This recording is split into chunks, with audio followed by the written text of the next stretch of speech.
Hi everyone, Amy here with Amy's Wares, and I have a fun crafty friend card to share with you today. To start off, I'm going to show you the products. I have this dotted wreath stencil from A Colorful Life Designs.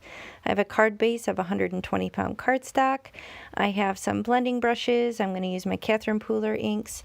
And here's a photo of the finished card to show you the direction that we're headed, but really came together super quick.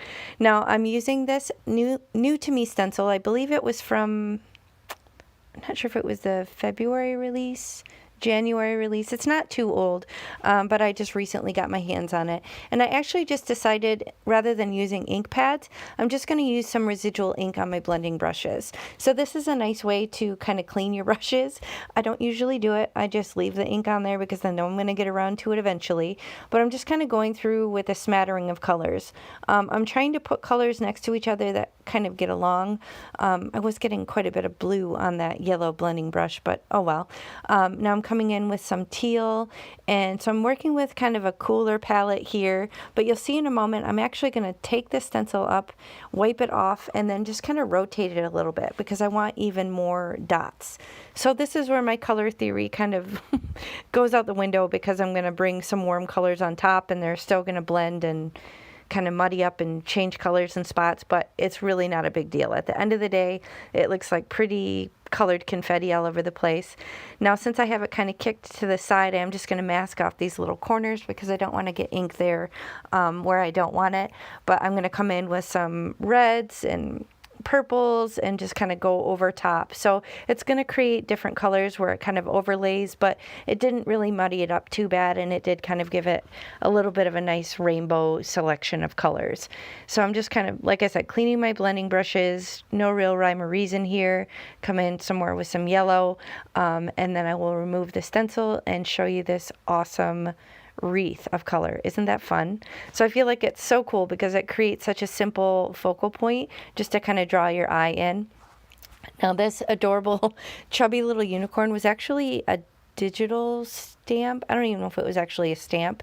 My sweet friend Rhea had me make birthday cards for one of her birthdays, and she wanted specifically a chubby unicorn. So that was actually left over from cards that I made for her, and it was just so cute. And the colors went perfectly with the ink blending that I did. So I was considering this teal lion for a moment. This would have worked too. I think that's a Ellen Hudson stamp.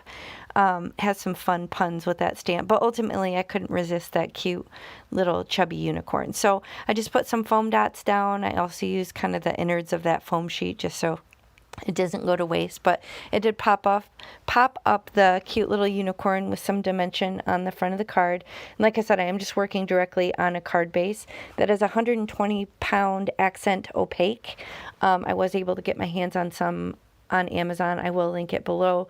I know it's pretty hit or miss on availability, but it's usually either that or Nina Classic Crest that I usually toggle between, but obviously you guys probably have your own favorite cardstocks that you use. So I'm just going to remove these backers and then plop it down right in the center of the kind of built-in focal point that you get with this awesome wreath stencil.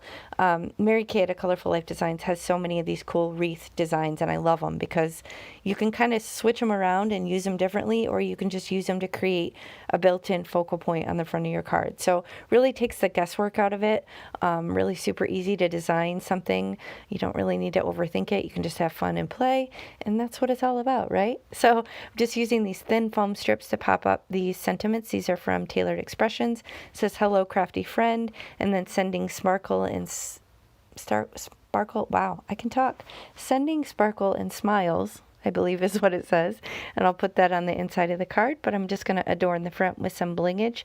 This is some iridescent sequins, just using my jewel picker tool and some Barely Art liquid glue just to attach these down in odd numbers on the front of the card, because I had to have some sparkle, right? Because it said it on the inside of the card. So I had to add some sparkle. So that's what the gems are, and that's going to finish the design. So super easy, came together really quick, and I can't wait to send this to a crafty friend. So will it be you? I don't know. We'll have to see. Anyway, thanks for watching.